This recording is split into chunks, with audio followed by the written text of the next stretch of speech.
Hello students, welcome to my channel mech class by Kaushik sir. So unit 3 का lecture number 8 में लाया हूँ। ये आपके सिलेबस में नया जुड़ा है तो मैं इसको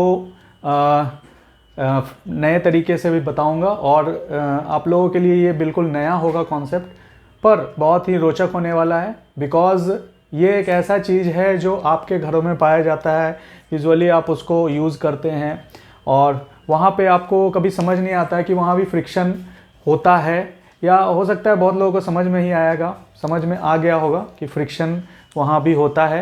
पर उसमें कैसे हम लोग एनालिसिस कर सकते हैं फोर्स का, कैसे हम लोग इक्विलिब्रियम को मेंटेन कर सकते हैं, ये सारी चीज़ें आज शायद मैं सिखा पाऊँगा। शायद क्या, आप लोग पूरी तरह से सीख जाएंगे, ये मेरी पूरी ये रहेगी, कोशिश रहेगी। ठीक है, तो लैडर फ्रिक्शन, लैडर शब्द जो होता है, लैडर शब्द का मतलब होता है सीढ़ी, या ऐसा बोल सकते हैं कोई ऐसा डिवाइस जिससे हम लोग क्लाइंब कर सकें, है ना, क्लाइंब कर सकें। तो यहाँ पे बहुत ही सिंपल सा डेफिनेशन है, मैं डेफिनेशन को समझाता हूँ, फिर हम लोग फिगर से भी समझेंगे। तो क्या है लैडर के बारे में, क्या है, it is a device for climbing on the roofs और वॉल्स। सीधा बात है कि ये एक ऐसा डिवाइस है जिससे हम लोग रूफ्स का मतलब क्या होता है, रूफ्स का मतलब होता है छत। ठीक है, तो छत पे चढ़ने के लिए हम लोग प्रयोग करते हैं, या दीवालों पे यदि कोई काम करना है, दीवार जो आपके घर में लगा हुआ है, जैसे ये बोर्ड लगा हुआ है, तो अगर ये बोर्ड थोड़ा ऊंचा रहता है तो हम लोग लैडर का प्रयोग करते हैं। ठीक है, क्लाइंब करने के लिए, उस जगह पे पहुंचने के लिए। ठीक है, इस बोर्ड को टांगने के लिए मैंने लैडर का प्रयोग किया था, स्टूल का भी प्रयोग कर सकते हैं, बट यहाँ पे हम लोग लैडर पढ़ रहे हैं तो थोड़ा सा लैडर की तरफ ज़्यादा ध्यान देते हैं, क्योंकि लैडर जो है ये एक ऐसा डिवाइस है जो मोस्टली घरों में पाया जाता है। पहले गांव में भी, या फिर जो ग्रामीण क्षेत्र के लोग रहते थे उन लोगों के पास तो ये निश्चित रूप से होता ही होता था। किसी एक घर में नहीं होता था, पूरे गांव के पास एक या दो होता था, तो उससे सारे गांव के लोग काम करते थे। तो मेरे ख्याल से आपको थोड़ा बहुत अंदाज़ा लग गया होगा। यहाँ मैंने डायग्राम भी बनाया है। ये लैडर कुछ इस प्रकार का होता है। ये दो बांस के, लकड़ी के बांस के बने हुए होते हैं और उनमें जो है ये आप स्टेप्स बना देते हैं। ये रस्सी का भी हो सकता है, ये वुड का भी हो सकता है, लकड़ी का भी हो सकता है। ठीक है, तो उसको इस तरह से किया जाता है कि ये दोनों जो है कनेक्टेड हो जाए एक दूसरे के साथ। ठीक है, तो समझ गए होंगे मैं किसकी बात कर रहा हूँ। ठीक है, अगला जो स्टेप है वो क्या है, ये क्वेश्चन मतलब कि इसमें न्यूमेरिकली आएगा, बट कभी कभी डेफिनेशन पूछता है, तो इसके लिए आप लोग इसको अच्छे से देख लें। डेफिनेशन क्या है, it is a device for climbing on the roofs और वॉल्स। ये एक ऐसा डिवाइस है जिससे हम लोग रूफ या वॉल पे क्लाइंब कर सकते हैं। इट कंसिस्ट ऑफ टू अपराइट्स, दो अपराइट्स होते हैं। ये लंबा लंबा जो दो को दिख रहा है आपको वाई एक्सिस के डायरेक्शन में, इसको अपराइट बोलते हैं। किसका बना होगा, लकड़ी का बना होगा, लोहे का बना होगा, या रस्सी का बना होगा। ठीक है, रस्सी का भी बना हुआ आपको मिलता है जिसके बीच में लोहे के स्ट्रिप्स लगे रहते हैं। जनरली उन लैडर्स का प्रयोग हम लोग जब हेलीकॉप्टर में, कभी कभी मूवी में आप देखेंगे हेलीकॉप्टर जो होता है वो कहीं जाता है, वहाँ से जंप करते हैं कुछ लोग, हमारे आर्मी के जवान कहीं भी किसी एरिया में कोई ऑपरेशन चल रहा होता है, या फिर किसी दूसरे देश में जाके कुछ ऑपरेशन करना है। बहुत सारी मूवीज़ आई होंगी, आपने देखा होगा। तो वहाँ पे ये रोप का ही वो लैडर जो है नीचे की ओर फेंका जाता है ताकि जो सैनिक है उससे नीचे उतर जाए। और भी बहुत जगहों पे रोप का प्रयोग किया जाता है, जहाँ किसी बड़ी बिल्डिंग को यदि आप मेंटेन कर रहे हैं या फिर उसमें पेंट वगैरह करना है, बाहर से उसको साफ़ करना है, तो वहाँ पे आप देखेंगे कि ऊपर से जो है बांध देता है और रस्सी के जैसा वो नीचे आ जाता है, उस पर खड़े होकर वो मजदूर उसको पेंट करता है या फिर अपना काम करता है। तो वो भी एक लैडर का ही प्रकार है।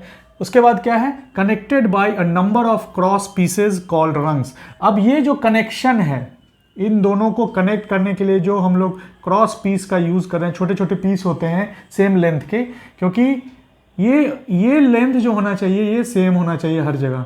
नहीं तो क्या होगा ना कि वो आपका सही से फिटिंग नहीं आएगा, कहीं पे बड़ा हो गया कहीं पे छोटा हो गया, तो वो सही से फिटिंग नहीं आएगा। यानी जो गैप होना चाहिए वो बिल्कुल रेल की पटरियों की तरह होनी चाहिए, वो बिल्कुल भी थोड़ा भी डिफर नहीं करना चाहिए, नहीं तो वो आपका लैडर टूट सकता है। तो इसीलिए इसको मेंटेन किया जाता है उस प्रकार से। इसको हम लोग क्रॉस पीसे बोलते हैं। और क्या नाम है इसका, तो रंग्स, RUNGS, इसको हम लोग बोलते हैं रंग्स या स्टेप्स भी हम लोग बोल सकते हैं। ठीक है, आगे बोलते हैं, these rungs serves as a steps. ये रंग्स जो है ये स्टेप्स के आधार पे, स्टेप्स के जैसा ये बिहेव करते हैं, सर्व करते हैं। इन पे आप पैर रख करके और हाथ से मतलब क्लाइंब करके अपने आप को खींच के आप ऊपर चढ़ सकते हैं। ठीक है, ये तो आपको समझ में आ गया। अब हम लोग क्या करते हैं, थोड़ा सा इसको समझते हैं।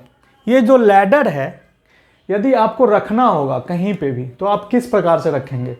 तो आप क्या करेंगे, उसका एक पोर्शन, ये नीचे का जो पोर्शन है इसको आप ज़मीन पे रखेंगे, और जो ऊपर वाला पोर्शन है ये आप जिस जगह पे जाना है, जैसे छत पे जाना है तो छत के एक कोने पे आपने रख दिया, किसी दीवार पे जाना है तो दीवार के सहारे आप उसको टिका देते हैं और फिर उस पर चढ़ना शुरू करते हैं। ठीक है, तो यहाँ पे मैं दो तरह के लैडर की बात करूँगा।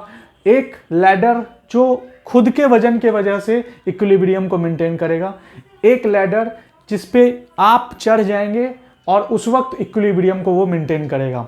ठीक है, ये दोनों कंडीशंस पे हम लोग बात करेंगे। तो सबसे पहले हम लोग नॉर्मल, कोई चढ़ा हुआ नहीं है, सिंपल लैडर रखा हुआ है, उसकी बात करते हैं।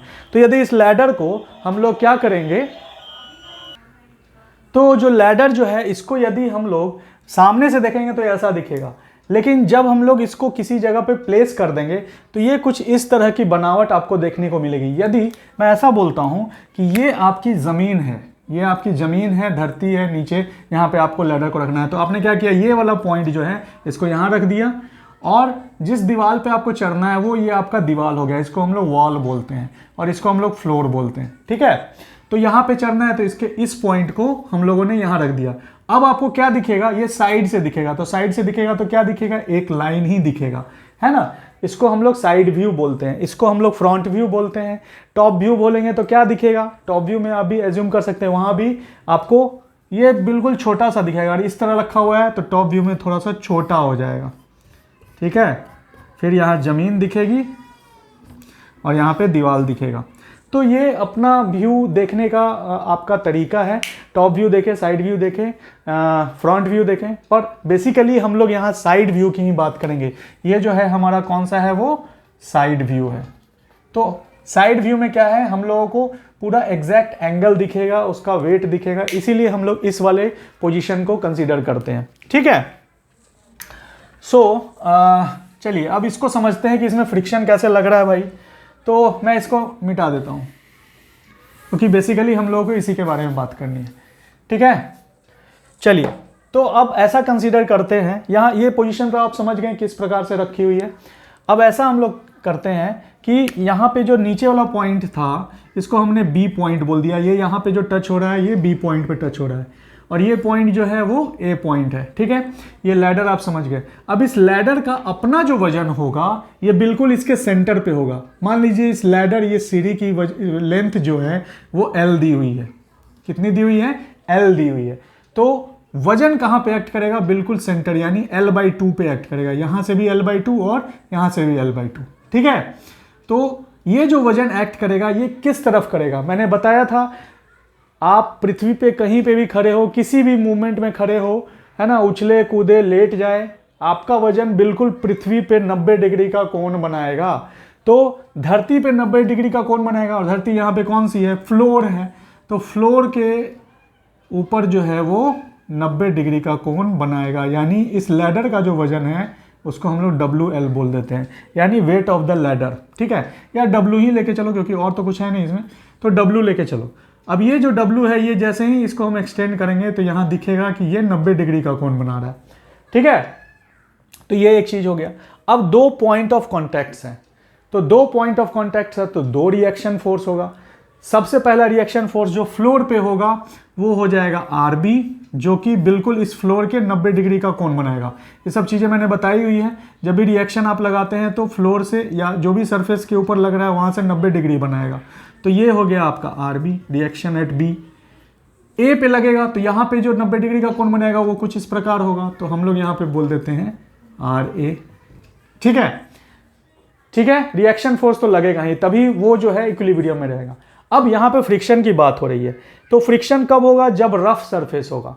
तो यहाँ पे दो तरह के कंडीशन की हो सकती है, या तो आपका वॉल या दीवार जो है वो बिल्कुल स्मूथ है और फ्लोर जो है आपका रफ है। पहला कंडीशन क्या होगा, wall is smooth, floor is rough. दूसरा condition, wall rough, floor rough. ठीक है, तीसरा condition wall smooth floor smooth, तो दोनों स्मूथ रहेगा तो फ्रिक्शन फोर्स होगा ही नहीं। तो हम लोग यही दोनों कंडीशन को लेके चलेंगे कि वॉल स्मूथ है फ्लोर आपका रफ है, यानी वॉल जो है आपका स्मूथ है, यहाँ फ्रिक्शन फोर्स नहीं होगा। स्मूथ का मतलब क्या हुआ, बिल्कुल ही चिकना, और यहाँ रफ है तो ये थोड़ा खुरदुरा रहेगा। ठीक है, वॉल रफ फ्लोर रफ, तो वॉल भी आपका जो है वो रफ रहेगा, फ्लोर भी आपका रफ रहेगा, तो दोनों तरफ में आपका फ्रिक्शन फोर्स लगेगा। अब फ्रिक्शन फोर्स लगेगा कहाँ, तो भैया जैसे ही आप इसको रखते हो यहाँ पे, तो निश्चित रूप से किसी न किसी एंगल पे ये एंगल जैसे जैसे कम होगा, यहाँ पे अभी हमने क्या किया है, एक नॉर्मल सा अल्फा एंगल दिखा दिया है कि ये इस एंगल से इंक्लाइंड है, इंक्लिनेशन एंगल।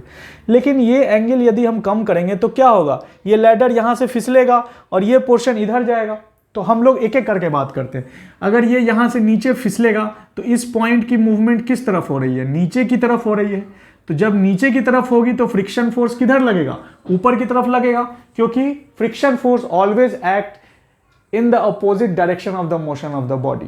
तो अपोजिट डायरेक्शन क्या होगा, मोशन के अपोजिट होगा। तो इसका नीचे गिरने का है तो ये कहाँ लगेगा, फ्रिक्शन फोर्स अपवर्ड्स लगेगा। मैं यही बना देता हूँ, इसको हम लोग बोलेंगे एफ ए।